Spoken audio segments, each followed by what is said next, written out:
We're late on the CHGO White Sox podcast, so let's not waste time and start it now.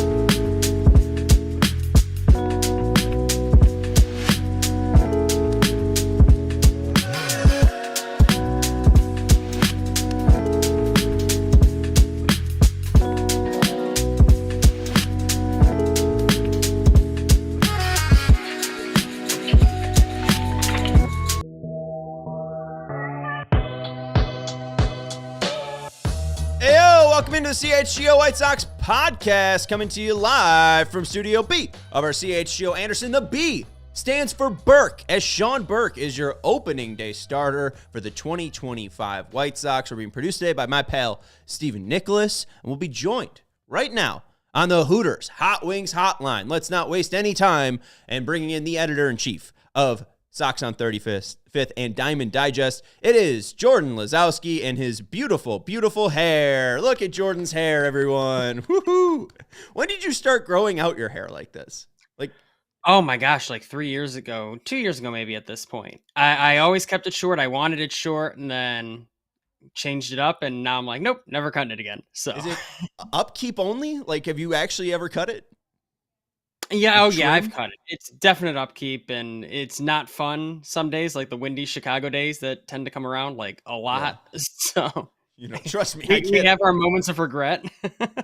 Absolutely. Hey, man, it's great. I obviously don't have any hair, so I'm all for you growing it out and living your dreams. On today's show, we'll be talking about Shawn Burke being named the opening day starter for the 2025 White Sox. We'll be talking about the other pieces in that rotation and if Chris Getz did enough for the upcoming season. And then we'll look to the bullpen. He's the pitching coach, for gosh sakes, of Montini, right? No.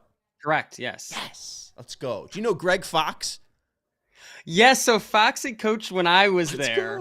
I love Fox. It's always a pleasure to see him. He's around every so often. So Greg Fox was my grammar school gym teacher. So no kidding. Yeah, he was the only person that I knew of that ever wore Montini stuff. So there you go. Oh, he's such a good dude. You might remember me. Oh, that's awesome. I'll have to bring you up next time I talk to him. Hell yeah. Shout out Greg Fox. I think he was once on House Hunters in the Chicagoland area.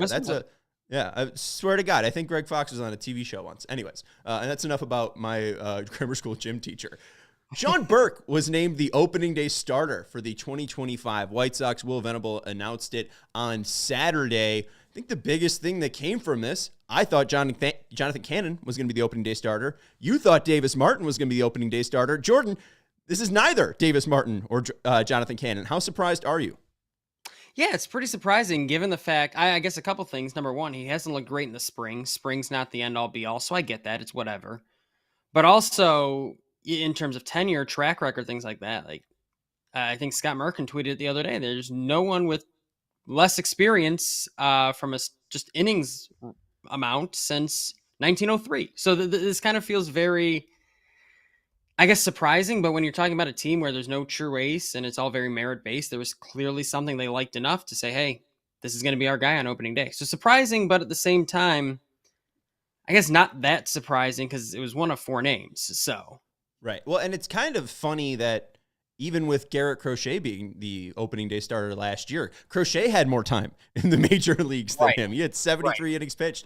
Burke's only at 19 innings pitched. Did you take anything big from his starts in September? Did you change your opinion on Shawn Burke once you saw him at the major league level? I mean, he's been sort of a fringe prospect for the White Sox, but it seems like this offseason especially, he's starting to get some top 100 recognition from some outlets. I think he's now in my top 10. I really liked what we saw in September. What'd you make of his September run?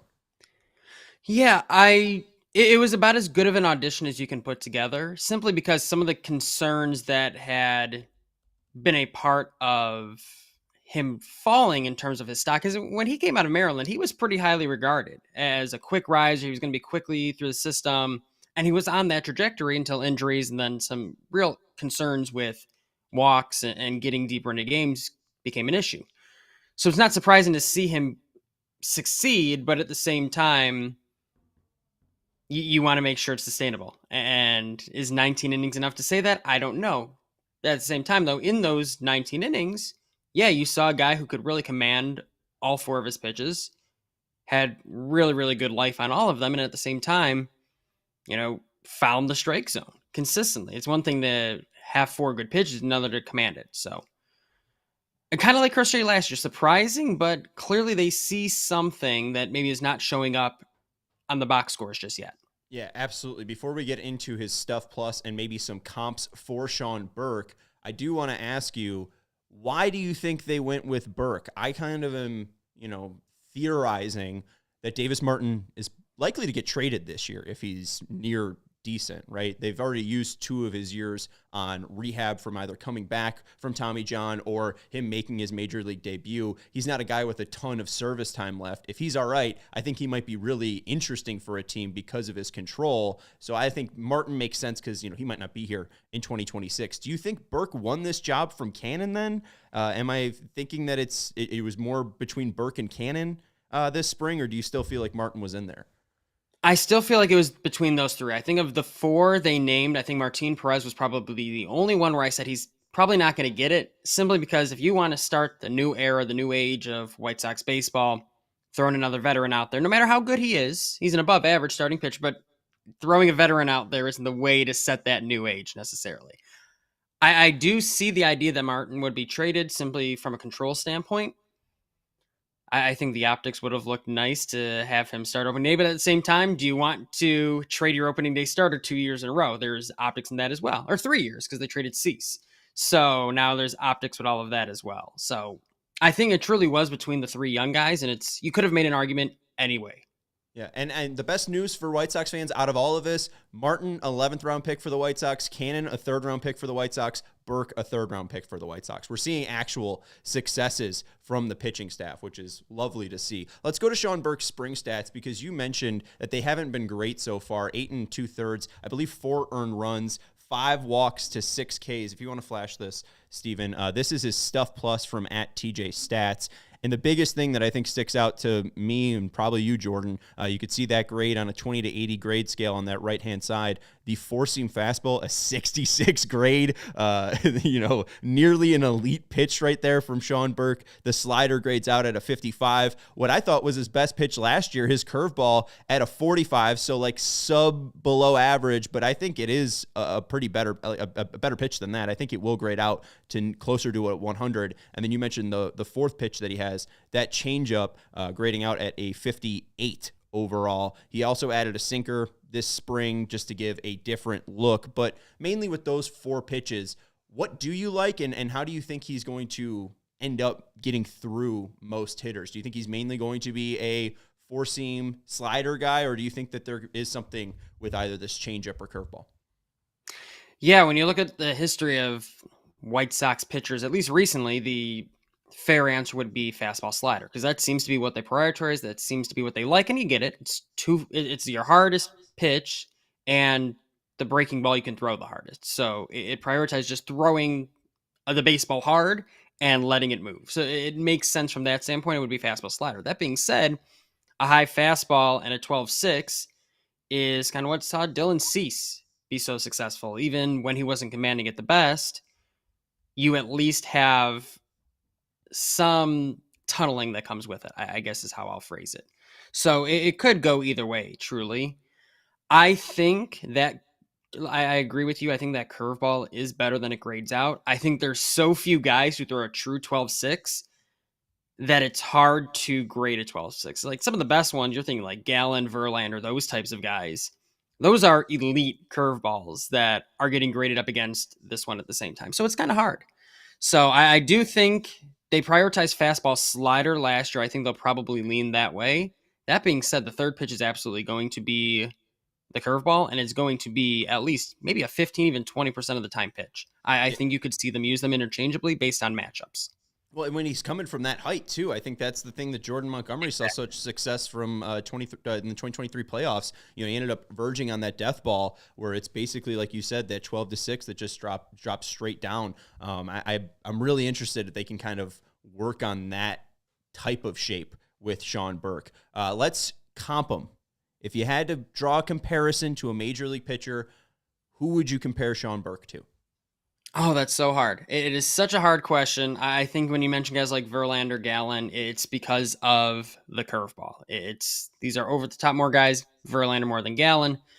But at the same time, that's from a pitch mix, kind of what you're looking at. Those are the first two names that come to mind for me. I think when you're talking about some of the taller guys, it's hard to comp a tall, lanky right-hander like that. It's like maybe on the best case, Lucas Giolito type thing for a White Sox fan to think about, but that's not the same pitch profile. So I think profile, so I pick Verlander and Gallen.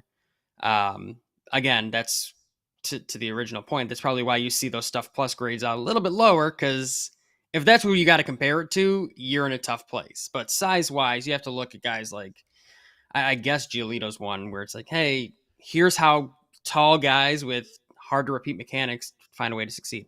Yeah, the one guy I thought of was Bailey Ober of Minnesota, and I guess it is because of the height at 6'9", but there's something about those fastball shapes. It just seems, especially from that height, they do a great job of sticking it at the top of the location, and it does seem like it just is on a complete rope. The one thing that surprised me, though, when I was comparing Ober to Burke's fastball, Ober, I think, averages around 70 or 17.8 inches of vertical movement without gravity. Burke's is like 11. Like, Burke truly has an elite fastball, and I didn't really know how elite of his fastball was. It was a 66 grade from TJ Stats. I really wasn't aware of how good it was, even last year. So I'm really surprised to see how well his fastball is done. So maybe even like a Bailey Ober with a better fastball. He's a little smaller, so maybe it's easier for him to repeat those mechanics. Yeah, it's hard because, too, if you want to get into sort of the physics of it all, when guys come from that high of an arm slot, it's like, all right, how much of that vertical break is due to just throwing that high versus how much of it is an actual good pitch? That's where the things like Stuff Plus really help out, because it helps take those things into account versus us just seeing it. So, yeah, I think it plays better than you'd think. And I think the numbers show that. And I think the fact that it's 96 to 98 at times as well, even if there are some deficiencies in it from game to game, the velo alone will help you get through with it. Absolutely. And we see that, I believe, now Shawn Burke is throwing a kick change. Your guy, Davis Martin, famously adopted the kick change in August. What do you make of this kind of renaissance? It seems like Brian Bannister's equivalent to Don Cooper's cutter. Now they have the kick change that they're teaching to everyone. Do you think that's an easier way for just pitchers to throw a changeup, and this is why we're seeing many guys adapt this? It is, because a lot of guys, I mean, you either get like behind the ball to the side of the ball, you're either pronate or supinate is what it's called. You turn your wrist in or you turn your wrist out when you're throwing. Pronators really easily throw changeups. Supinators don't, but also throwing a good changeup is really hard even if you're a pronator and can naturally do it with how you throw a baseball. The kick change and the long and short of it helps to create some of that initial drop that is a lot harder for guys to get. So especially someone like Burke, it's going to help from such a high arm slot to be able to put a little bit extra vertical drop to it rather than trying to just get all horizontal movement like a typical pronator does. It's the hardest pitch to teach. It's the hardest pitch to master. That's why so few guys throw it nowadays with success. But now with this kick change movement, yeah, it makes it easier for guys, no matter pronator, supinator, whatever, to be able to throw the changeup. Is it close-ish to a splitter? I mean, just seems like a kind of like a half splitter in a way, like, because we've seen the splitter grow in popularity as well. Kind of. It's if you take like a two-seam changeup grip and then spike your middle finger on it, that little spike helps to kick the axis to start spinning more towards like 3 o'clock, for example. So it's kind of splitter-ish in the sense that it promotes more vertical drop versus horizontal movement. Well, that's fun. We are going to take a break here on the CHGO White Sox podcast. We're going to talk more about the rotation, if Chris Getz did enough this offseason, and we'll talk about the bullpen, but we got to let you know about our friends over at Bet365. Our friends over at Bet365 are now live in Illinois, so go download the app today, use code CHGO365, and the biggest thing this week, before the first game, college basketball tips off, you have to get their boost of the tournament. You do not want to miss this. They've boosted 1 point to be scored in the first game of the tournament on Thursday to plus 100. You heard that right. A single point from either team is plus 100. This is the equivalent to that Tim Heidecker and Tim and Eric sketch. It's free real estate. It's free money. I don't think legally I could say free money, but you should check it out. Select market and single bet only, $50 max wager and fixed boost percentage applies. Terms and conditions apply, restrictions apply, but they also offer MLB payout offers with Bet365 early payout offers. You're a winner if your team goes up 5 runs ahead with an instant payout on straight bets. So bet against the White Sox, and if they're down 5-0, boom, you're a winner. Breaking news from Bet365. New customers now get $150 in bonus bets when you bet 5. Win or lose, sign up, use the code CHGO365, deposit $10, and place a bet for $5 to get $150 in bonus bets if your bets win or lose. Bonus bets can be used on the spreads, totals, player props, futures, and more. Whatever the moment, it's never ordinary at Bet365. Must be 21 plus, or if you or someone you know have a gambling problem, crisis counseling and referral services can be accessed by calling 1-800-GAMBLER. We also got to let you know about our friends over at Boston Beer. Our friends over at Boston Beer have changed the game when it comes to light beer. Light beer just got better. Introducing Sam Adams American Light. It's clean, it's crisp, and it's super easy to drink, and it's beautiful. In Chicago, a 40-degree day, you're not going to not drink a beer out on your patio. Come on. There's no gimmicks, no fluff. Steven's craving a beer. Steven's itching for a beer. Or 5. Or 7. Why stop at 1? Yeah, hey. It's light beer that's made right. And it's not your average beer. It's brewed with 100% American-sourced ingredients from independent local farmers. So go check out the American Classic, so smooth that you'll want to crack another one, just like Steven. Light beer just got better. Grab Sam Adams American Light, available now at select Chicago retailers. Must be 21 plus. Please drink responsibly. I think that's at you, Steven. All right, let's go back to Jordan Lazowski. We put him in the bullpen, and now he's back. Let's go and talk about Jonathan Cannon. It's the one guy that we haven't talked about. I feel like he could be a Logan Webb-ish. Maybe that's just because I'm Brian Bannister pilled. Do you think Cannon has that high of a ceiling, or do you think he is truly more of a 4 or a 5, and it will be kind of a battle for him to stay on a major league roster? I don't think it'll be a battle for him to stay on a roster. I do think he tends more to the 3 to 5 range in terms of rotation. That being said, the velocity was better than I thought it was going to be last year. That made me feel better about his sort of long-term outlook. At the same time, East-West pitchers don't tend to be aces for whatever reason. Logan Webb is an example of one that, absolutely breaks that mold. Would be great to find another one in Jonathan Cannon. That being said, the uphill climb is a lot steeper, in my opinion, for those types of guys. Not a little bit lower strikeout guys, more pitch to contact. The defense behind you you're so dependent on that. So there's so many factors outside of your control. Then a high strikeout guy was like, yep, I'll just try and strike these guys out. So the long and short of it is I like him. I think he's going to be a mainstay even when this rotation looks at its best. And even if not, I still think he could find on somewhere else that 3, 4, 5 starter is absolutely plausible.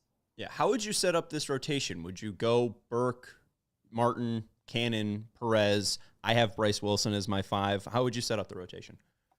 I'd use those same 5 guys. I wouldn't mess around Shane Smith, nothing like that. I'd just leave it to Bryce Wilson, let Thorpe come back. I don't have a typical preference now. My original preference was Martin, Perez, Cannon, Burke, Wilson. Now that they kind of flipped it on me, let the vet start game 2, give him at least that sort of honor. And then 3 and 4 at that point, I don't have a strong preference. Maybe Martin versus Cannon if there's certain matchups you like. But once you get down to that range, you're kind of splitting hairs in terms of, you got 4 guys, none of whom are an ace. Like, either play the matchups early on if you like, or just roll them out there. Who's going to feel the best? Who's going to be able to stay on the most consistent cycle?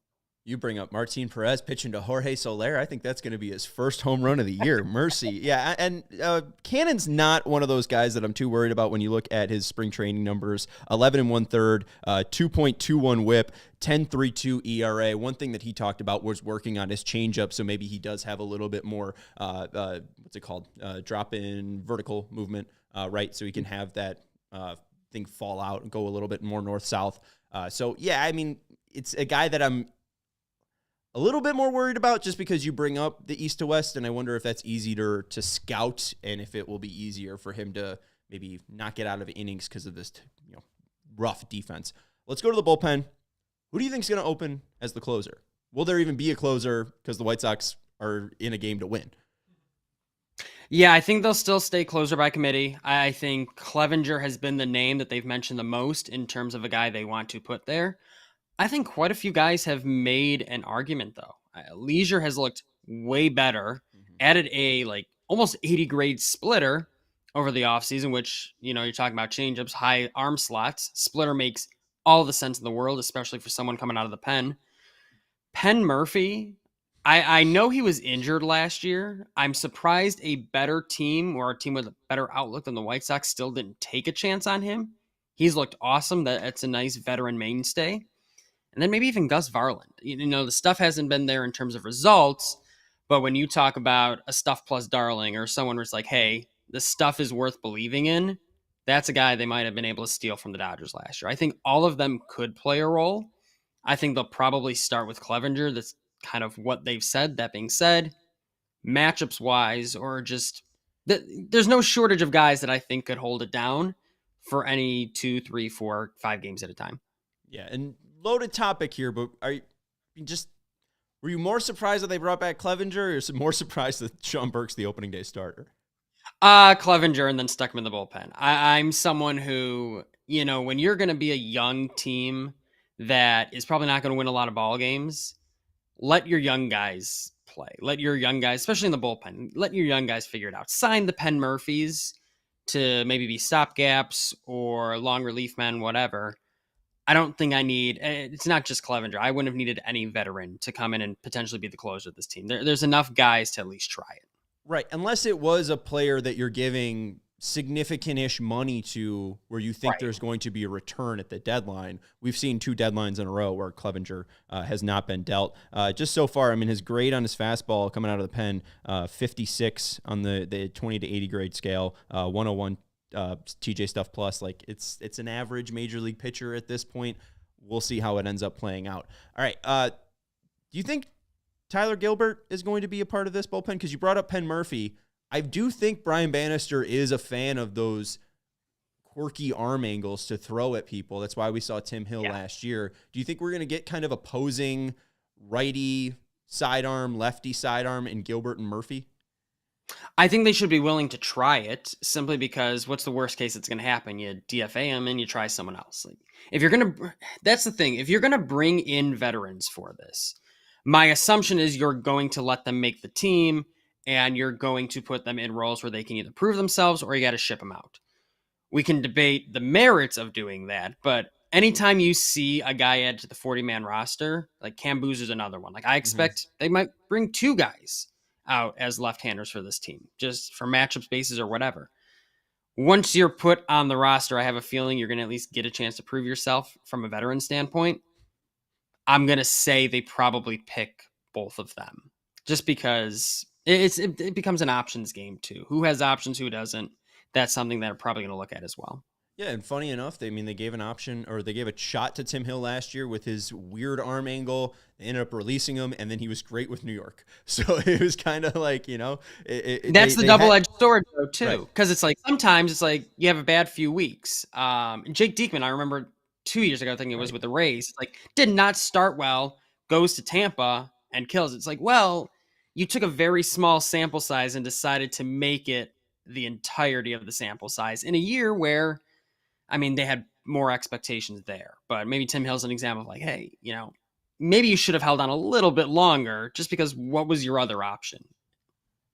And then finally, you brought up Shane Smith earlier. Why would you be against them starting him in the rotation? I know, obviously, he didn't prove it a ton. I don't think he was even up at AAA at any point. But we did see that start against the Dodgers where he went 3 innings. So, hey, it's spring training. We can't let results. Right. I just think he's in a place where I'm like, you have to find a way to keep him around. But at the same time, if they're still committed to Drew Thorpe as a long-term starter, and they've already kind of said, hey, our top 4 are going to be our top 4 guys, that last guy is going to be sort of a swing guy for now.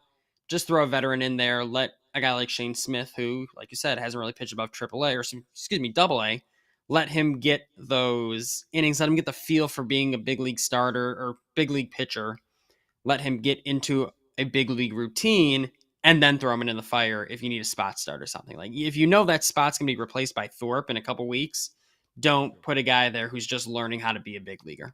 Yeah, absolutely. No, I hear that. And that's why they paid Bryce Wilson real money to be a major leaguer. One question offensively, or at least we'll lead into the offense now. What do you make of the shortstop position for the 2025 opening day roster? But then also, what do you make of Colson's fiasco this spring? Because he had every chance to win the opening day shortstop job, according to Chris Getz, and just couldn't stay healthy enough to win it. Yeah, couldn't stay healthy enough, and I didn't think the results were there either. I would like to see him post higher than a 715 OPS in AAA before I'm like, hey, he's ready to go. He's the guy. He still will be the guy, I think, from all intents and purposes, but at the same time, that doesn't mean he has to be the guy right now. So Chase Mydroth, I really like. I'd like to see Brooks Baldwin a little bit more, just to understand, hey, what do we have here? Because he's kind of on that fence. If he's a quad A guy, or is he a utility bat moving forward? I don't know yet. I'm fine with not locking down the position if you think Colson's going to be ready May, June, because you're going to quickly figure out whether or not Brooks Baldwin can handle it. And I'm not sure Mydroth is a long-term shortstop, so I don't know how long you want to put him there. So they're kind of riding the fence of it, but I don't have an opposition to what they did necessarily. It's just more so you just better hope you're right, because you really didn't give yourself a backup option. Right. And a part of that, with no backup option, do you think Chris Getz did enough this offseason? Because the main focus seemed to be on the underside of the organization. Was that what was most important and not really the results of the 2025 team? Or do you feel like he still didn't do enough when it came to roster building? Yeah, I feel like results on field are going to come in second this year, because now they can finally get a high draft pick if they don't do well. So at least you don't have to pick 10th this year, as long as you don't win that amount of games. Yeah, exactly. So I'm fine with it, at least on the pitching side standpoint. I'm like, there are not a lot of vets that I really want to see over some of the rookies. Like, and any vets you would maybe have wanted to see, they would have wanted more playing time, and I wouldn't want to have given them that. And then on the flip side, if there are veterans who didn't command that playing time or the starting time, and then I probably wouldn't have wanted to see them anyway.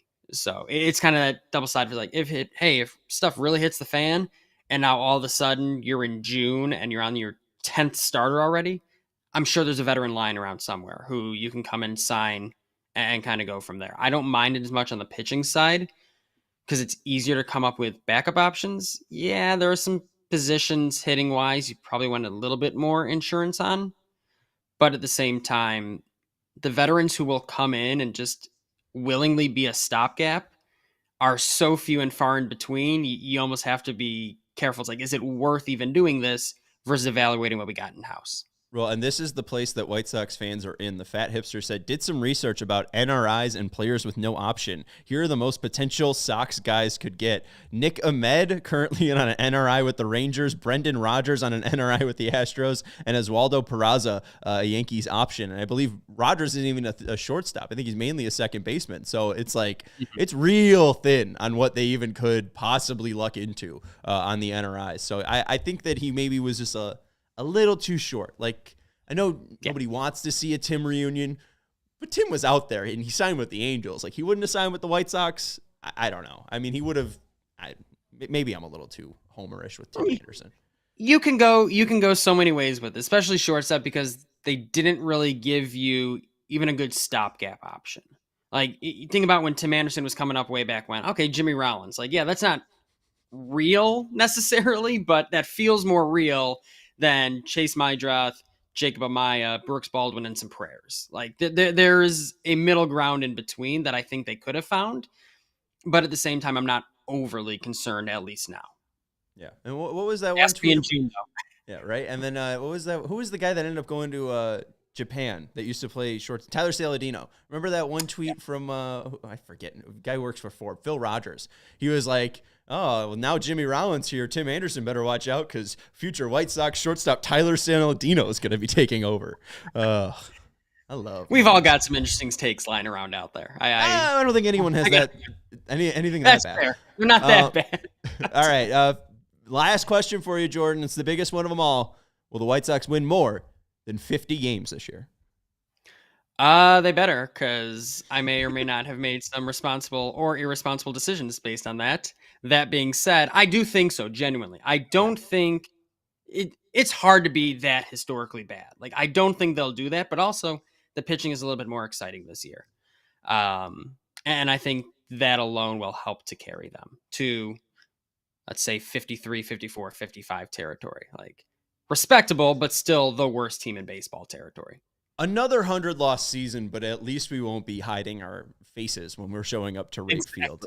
Appreciate Jordan joining us. Make sure you go over and follow him at Lazowski14. He is the editor-in-chief over at Sox on 35th. His whole crew does a fantastic job, so go check out their website as well, Sox on 35th, along with their podcast, you, Duke, and your guy Nick, holding the fort down over on the Sox on 35th podcast. Appreciate your time today, Jordan. Oh, thanks so much, Shawn. Oh, thank you. You know, it was a blessing to see that guy's hair. Make sure you hit that thumbs up button. Make sure that you reach out to Jordan, too. Follow him if you don't, and tell him, hey, you appreciated his appearance on the CHGO Sox show. Hit that thumbs up button. Make sure you're subscribing to the CHGO Sports YouTube channel. We got a Bulls show tonight. We do. Okay. I believe a pre and post. Sure. We got a Blackhawk show? Let's find out. Let's find out live right now. Pre and post for Bulls. Blackhawks is tomorrow, post game. There we go. All right. So we're not wrapping the show without one thing here. Oh. You got to go check out Shawn in the From the 108 tourney. Oh, right. You got to vote for him. He's narrowly down right now, 46.5% to, we'll just say, the other guy. Ryan McGuffey. We could say who it is. Well, I'm just trying to help you out here, man. He was on the show. Okay, well. He's an interview. All right, he's a good dude. But you got to vote for Shawn right now to help you push into, let's see, that you're in the semifinal of the White Sox Dave region, right? This would be the finals. Okay. I'd be going to the finals. So we got 30 plus people watching right now. Go vote for Shawn. Again, vote for Shawn. You're watching the show. You like the guy. Someone got mad at me because I said, you could. A lot of Americans complain that their vote doesn't count.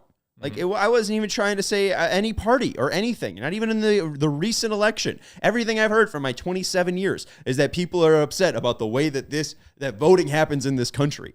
So just, if you want your vote to matter in a non-political way, go check out the 108 tourney. And don't be such a snowflake. To that guy specifically that was like, I voted for Trump. It's like, okay, all right. Chill, buddy. I never attacked you. Vote for Shawn. We're gonna end the show.